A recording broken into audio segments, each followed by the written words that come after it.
Good morning students. 12ஆம் வகுப்பு இயற்பியலில் 2வது பாடமான மின்னோட்டவியல் தான் பார்த்துட்டு இருக்கோம். இதற்கு முந்தைய பதிவில் மின்கலன்கள், மின்கல தொகுப்பு மற்றும் அக மின்தடையை கணக்கிடுதல் இதெல்லாம் பார்த்தோம். இப்போ இந்த பதிவில் மின்கலன்கள் பக்க இணைப்பில் தொடர் இணைப்பில் இதுதான் பார்க்க போகிறோம். சரிங்களா? இப்போ முதல்ல மின்கலன்கள் தொடர் இணைப்பு.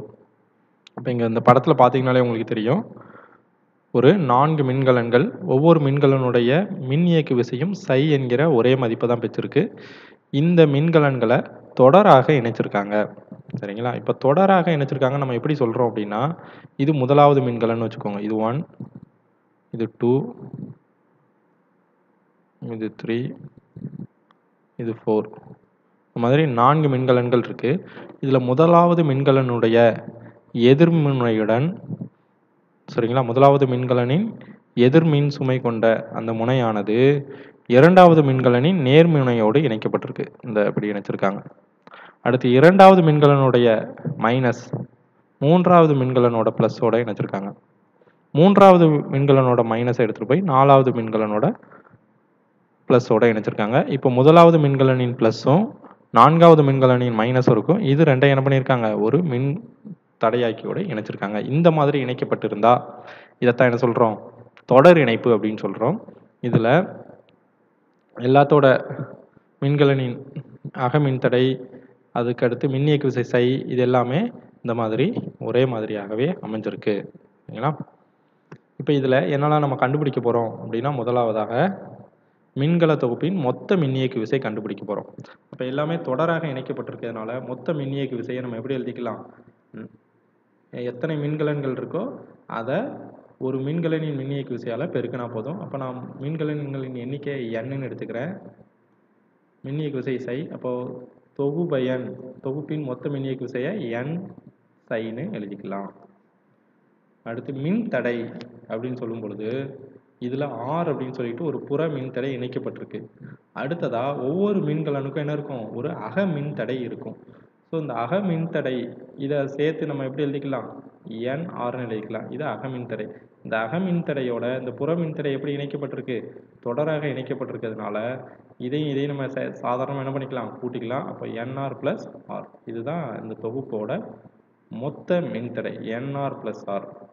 அடுத்து மின்னோட்டம் கணக்கிட போகிறோம். அப்போ I = V/R. இப்போ மொத்த மின் இயக்கு விசை என்னது, n சை. மொத்த மின்தடை எப்படி எழுதிக்கலாம், nr + R எழுதிக்கலாம். இதுதான் அந்த சுற்றில் பாயக்கூடிய மொத்த மின்னோட்டத்தோட மதிப்பு. இப்போ இதில் 2 நிலை நம்ம பார்க்க போகிறோம். ஒன்று என்ன அப்படின்னா, அக மின்தடை மதிப்பு மிக மிக குறைவாக இருக்குது. எதை ஒப்பிடும் பொழுது அப்படின்னா, அந்த புற மின்தடையை ஒப்பிடும் பொழுது அக மின்தடை மதிப்பு மிக மிக குறைவாக இருந்தால் என்ன ஆகும் அப்படிங்கிறத பார்க்க போகிறோம். அப்படி இருந்துச்சுன்னா இந்த சமன்பாட்டில் என்ன பண்ணிக்கலாம், ஆரோட மதிப்பை புறக்கணிச்சிடலாம். புறக்கணிச்சிட்டிங்கன்னா என்ன ஆகும், உங்களுக்கு எப்படி இந்த ஈக்குவேஷன் கிடைக்கும் அப்படின்னா, n சை டிவைடட் பை இந்த மொத்தமாக இதையே நம்ம நெக்லெக்ட் பண்ணிடுறோம். இப்போ n சை டிவைடட் பை ஆர்னு கிடைக்கும். இப்போ இதில் சை டிவைடட் பை ஆர் அப்படிங்கிறத I1 அப்படின்னு சொல்லி எடுத்துக்கலாம். அப்போ ஐயோட மதிப்பானது எப்படி இருக்கும் அப்படின்னா, I1ங்கிறத ஒரு மின்கலம் உருவாக்கக்கூடிய மின்னோட்டத்தோட மதிப்பாக நம்ம எடுத்துக்கிறோம். இப்போ மொத்த மின்னோட்டம் அப்படின்னு சொல்லும்பொழுது ஒரு மின்கலன் எந்த அளவுக்கு மின்னோட்டத்தை உருவாக்குகிறதோ அதே போல் எத்தனை மின்கலன்கள் இருக்கிறதோ அவ்வளவும் உருவாக்கும். உதாரணத்துக்காக இதில் 4 மின்கலன்கள் இருக்குது. ஒவ்வொரு மின்கலனும் 2 ஆம்பியர் மின்னோட்டத்தை உருவாக்குதுன்னா என்ன எழுதிக்கணும், 2 ஆம்பியர் × 4ன்னு எழுதிக்கணும். அப்போ மொத்தமாக இந்த தொகுப்பில் இருந்து வெளிவரக்கூடிய மின்னோட்டத்தோட மதிப்பு 8 ஆம்பியர்னு கிடைக்கும். சரிங்களா? அப்போது இது மூலமாக நமக்கு என்ன கிடைக்குது, மின்னோட்டம், அதிக மின்னோட்டம் கிடைக்குது. சரிங்களா? அதாவது மின்கலன்களை தொடராக இணைக்கிறோம். அப்படி தொடராக இணைக்கும் பொழுது அக மின்தடை மதிப்பானது புற மின்தடையை விட, சரிங்களா, மிக மிக குறைவாக இருந்தால் நமக்கு மின்னோட்ட மதிப்பு அதிகமாகும். ஸோ அதுதான் இங்கே கொடுத்துருக்குறாங்க. இதுக்கு அடுத்ததா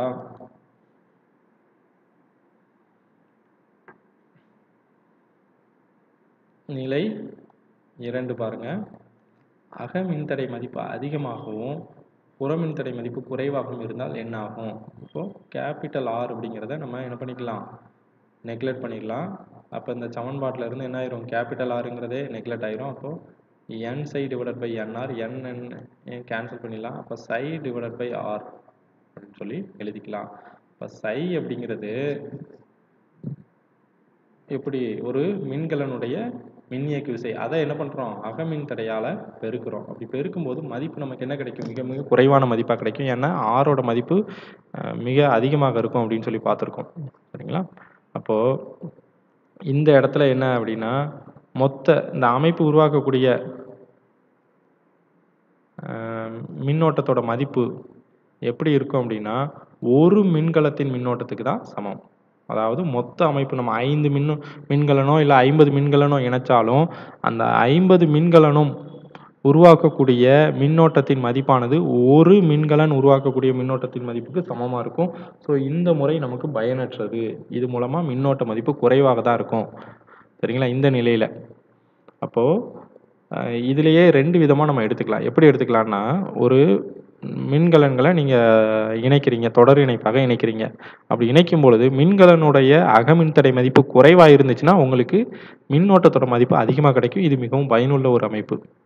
ஏன்னா 2 ஆம்பியர் மின்னோட்டத்தை தரக்கூடிய 5 மின்கலனை நீங்கள் இணைச்சிங்கன்னா அந்த தொகுப்பு 10 ஆம்பியர் மின்னோட்டத்தை உங்களுக்கு கிடைக்கும். இது அகமின் தடை வந்து மிக மிக அதிகமாக இருக்குன்னு வச்சுக்கோங்க. இப்போ இதே முறையில் நீங்கள் இணைச்சிங்கன்னா என்ன கிடைக்கும், ஒவ்வொரு மின்கலனோட மின்னோட்ட மதிப்பும் 2 ஆம்பியர்னு இருக்குது. 5 மின்கலனை இணைச்சிடுறீங்க. இப்போது மொத்த மின்னோட்டம் உங்களுக்கு என்ன கிடைக்கும், அதே 2 ஆம்பியர் தான் கிடைக்கும். ஒரு மின்கலன் எவ்வளோ மின்னோட்டத்தை தருதோ அதே தான் 5 மின்கலன்களும் தரும். அப்போ உங்களுக்கு இந்த முறையில் பயனற்றது. அகமின்தடை மதிப்பு அதிகமாக இருந்துச்சுன்னா நீங்கள் தொடர் இணைப்பில் இணைக்கக்கூடாது. சரிங்களா? இப்போ இதுக்கு அடுத்ததான் நம்ம என்ன பார்க்க போகிறோம் அப்படின்னா, இதை பயன்படுத்தி ஒரு கணக்கு கொடுத்துருக்காங்க பாருங்கள். எல்லாமே 9 வோல்ட் 9 வோல்ட் 9 வோல்ட்டுன்னு 4 மின்கலன்கள் இருக்குது. ஒவ்வொன்றோட அகமின்தடை மதிப்பும் சமமாக இருக்குது. புற மின்தடை மதிப்பு 10 ஓம்னு இருக்குது. அப்போ நீங்கள் இதை பார்த்தீங்கன்னா கம்பேரிசன் உங்களுக்கு தெரியும். புற மின்தடை மதிப்பு அதிகமாக இருக்குது, அகமின்தடை மதிப்பு குறைவாக இருக்குது. அப்போ இதை தொடர் இணைப்பில் இணைக்கும் போது நமக்கு மின்னோட்டத்தோட மதிப்பு அதிகமாக கிடைக்கும். இதில் என்னெல்லாம் கால்குலேட் பண்ண சொல்லியிருக்காங்க, தொகுபயன் மின்னியக்கு விசை ரொம்ப எளிதாக கணக்கிடலாம். எத்தனை மின்கலன் இருக்குது, 4 மின்கலன் இருக்குது. 4 × 9ன்னு போட்டிங்கன்னா உங்களுக்கு மின்னியக்கு விசை, தொகுபயன் மின்னியக்கு விசை கிடைச்சிரும். அடுத்து தொகுபயன் அகமின்தடை கண்டுபிடிக்கணும். மொத்த மின்னோட்டம், புற மின்தடையாக்கின் குறுக்கே உள்ள மின்னழுத்த வேறுபாடு, ஒவ்வொரு மின்கலத்தின் குறுக்கே உள்ள மின்னழுத்த வேறுபாடு, இவ்வளோத்தையும் கணக்கிட சொல்லியிருக்காங்க. எப்படி கணக்கிடலான்னு பாருங்கள். முதல்ல தொகுபயன் மின்னியக்கு விசை n psi, என்னோட மதிப்பு 4, psiயோட வேல்யூ 9, அப்புறம் மல்டிப்ளை பண்ணிங்கன்னா 36 வோல்ட்டு. அகமின்தடை மதிப்பு பாருங்கள் nr, என்னோட மதிப்பு 4, ஆரோட மதிப்பு 0.1, அப்போ 0.4 ஓம். மொத்த மின்னோட்டம் I n psi divided by r + nr, formula ஏற்கனவே நம்ம பார்த்தது தான். ஸோ இதில் பிரதிட்டிங்கன்னா ஐயோட மதிப்பு என்ன கிடைக்குது, 3.46 ஆம்பியர்னு கிடைக்குது. அடுத்ததாக புற மின்தடையாக்கி குறுக்கே உள்ள மின்னழுத்த வேறுபாடு V IR, ஐயோட வேல்யூ 3.46 இன்ட்டு ஆரோட வேல்யூ 10, அப்போ 34.6 வோல்ட்டுன்னு கிடைக்குது. ஆனால் இது வந்து என்னது, 6 குறுக்கே உள்ள மின்னழுத்த வேறுபாடு. தொகுபயன் மின்னியக்கு விசையை பாருங்கள் 36 வோல்ட் இருக்குது. அப்போ ரெண்டுக்கு இடையில ஒரு வேறுபாடு இருக்குது. இந்த வேறுபாடு 1.4 வோல்ட்டு தான் என்ன சொல்கிறோம், அகமின் தடைக்கு குறுக்கே உருவாக்கப்படுகிறது அப்படின்னு சொல்லிடலாம். இப்போ ஒவ்வொரு மின்கலத்தின் குறுக்கே ஏற்படும் மின்னழுத்த வேறுபாடு கண்டுபிடிக்கணும்னா V டிவைடட் பை Nன்னு எழுதிக்கலாம். அப்போ Vயோட வேல்யூ பாருங்கள் 34.6 டிவைடட் பை 4, அப்போ 8.65 வோல்ட். இந்த அளவுக்கு ஒவ்வொரு மின்கலனின் குறுக்கே நமக்கு என்ன கிடைக்கும், மின்னழுத்த வேறுபாடு உருவாக்கப்படுகிறது. சரிங்களா? ரொம்ப எளிமையான ஒரு டாபிக் தான் இது. இதுக்கு அடுத்ததாக அதே மாதிரி பக்க இணைப்பில் மின்கலன்களை எல்லாம் எப்படி இணைக்கிறோம், பக்க இணைப்பில் இணைக்கிறோம். இல்லை நீங்கள் நல்லா கவனித்து பார்த்தீங்கன்னா தெரியும், ஒவ்வொரு மின்கலனுடைய ப்ளஸ்ஸு மைனஸ் தனித்தனியாக என்ன இணைத்திருக்கும், இந்த புற மின்தடையோடு இணைக்கப்பட்டிருக்கும். டயக்ராம் நல்லா பார்த்தீங்கன்னா உங்களுக்கு தெரியும். இப்படி இணைக்கப்பட்டிருந்துச்சு அப்படின்னா இந்த அமைப்பை தான் பக்க இணைப்பு அப்படின்னு சொல்கிறோம். இதில் எல்லாத்துக்கும் பாருங்கள் psi என்கிற மின்னியக்கு விசை தான் இருக்குது, அகமின்தடை மதிப்பு 6ன்னு இருக்குது. ஓகேவா? இப்போ இதோட தொகுபயன் அகமின்தடை மதிப்பு நம்ம கணக்கிட போகிறோம். அப்போ இது எல்லாத்துலேயுமே ஒரு அகமின்தடை R இருக்கும். இந்த 3 R, இது 3 எப்படி இருக்குது, பக்க இணைப்பில் இருக்குது. அப்போ பக்க இணைப்பில் இருக்கும்போது R equivalent 1/R equivalent is equal to 1/R + 1/R + 1/Rன்னு எழுதிக்கலாம். இது எப்படி எழுதிக்கலாம், n/R, அதை ரெசிப்ரோக்கில் போட்டிங்கன்னா R/Nன்னு கிடச்சிரும். இதுதான் இந்த 3க்கும் சேர்ந்த தொகுபயன் மின்தடை. அடுத்து இதோட ஒரு ஆர் வேற இருக்குது, சரிங்களா? அப்போ அது இதோட தொடராக இணைக்கப்பட்டிருக்கு. அப்போது ஆர் ப்ளஸ் ஆர் பை என்னு எழுதிக்கிறோம். இதுதான் தொகுபயன் மின் தடை. அடுத்து மொத்த மின்னியக்கு விசை அப்படின்னு சொல்கிறது ஏக்கும் பிக்கும் இடைப்பட்ட புள்ளிகளுக்கு இடையே உள்ள மின்னழுத்த வேறுபாடாகும். இது வந்து சையோட மதிப்புக்கு சமம்னு சொல்கிறாங்க. அப்போ சுற்றில் உள்ள மின்னோட்டம், அப்போ இதில் மின்னியக்கு விசை, மொத்த மின்னியக்கு விசைனா வேறு ஒன்றும் இல்லை, சை சை சை, இதுதான் இதோட மொத்த மின்னியக்கு விசை தான். ஏன்னா எல்லாம் பக்க இணைப்பில் இணைக்கப்பட்டிருக்கிறதுனால இதுக்கு இடைப்பட்ட மின்னழுத்த வேறுபாடு ஒரே மாதிரியாக தான் இருக்கும். அடுத்ததா மின்னோட்டம் பாருங்கள், சை டிவைடட் பை ஆர்னு வரும். ஆருக்கு பதிலாக ஆர் பை என் ப்ளஸ் ஆர்னு போட்டுக்கிறோம். சைக்கு பதிலாக என் சை டிவைடட் பை இந்த எண்ணை மேலே எடுத்துகிட்டு போயிடுறோம், என் சை டிவைடட் பை ஆர் ப்ளஸ் என்ஆர்னு கிடச்சிருக்கும். இதுதான் மொத்த மின்னோட்டத்தோட மதிப்பு. இப்போ இதில் நிலை 1 பாருங்கள், அகமின்தடை மதிப்பு மிக மிக அதிகமாக இருக்குது. இப்போ மிக மிக அதிகமாக இருந்துச்சுன்னா அந்த ஆர் மதிப்பை நம்ம என்ன பண்ணிடலாம், புறக்கணிச்சிடலாம். இப்போ இந்த சமன்பாட்டில் இருந்து இந்த வேல்யூவை நீங்கள் புறக்கணிச்சிட்டிங்கன்னா என் சை டிவைடட் பை ஆர்னு தான் கிடைக்கும். இதாக கிடைச்சிருக்கு, என் சை டிவைடட் பை ஆர். இப்போ சை டிவைடட் பை ஆரை நம்ம என்ன எடுத்துக்கலாம், I1ன்னு எடுத்துக்கலாம், சரிங்களா? இதான் I1 என்பது ஒரே ஒரு மின்கலத்தால் ஏற்படக்கூடிய மின்னோட்டம். அப்போது நம்ம எத்தனை மின்கலனை இணைக்கிறோமோ, ஒரு மின்கலன் 2 ஆம்பியர் மின்னோட்டத்தை உருவாக்குதுன்னா 5 மின்கலனை இணைச்சோம்னா நமக்கு 10 ஆம்பியர் மின்னோட்டம் கிடைக்கும். அதுதான் NI1ன்னு கொடுத்துருக்காங்க.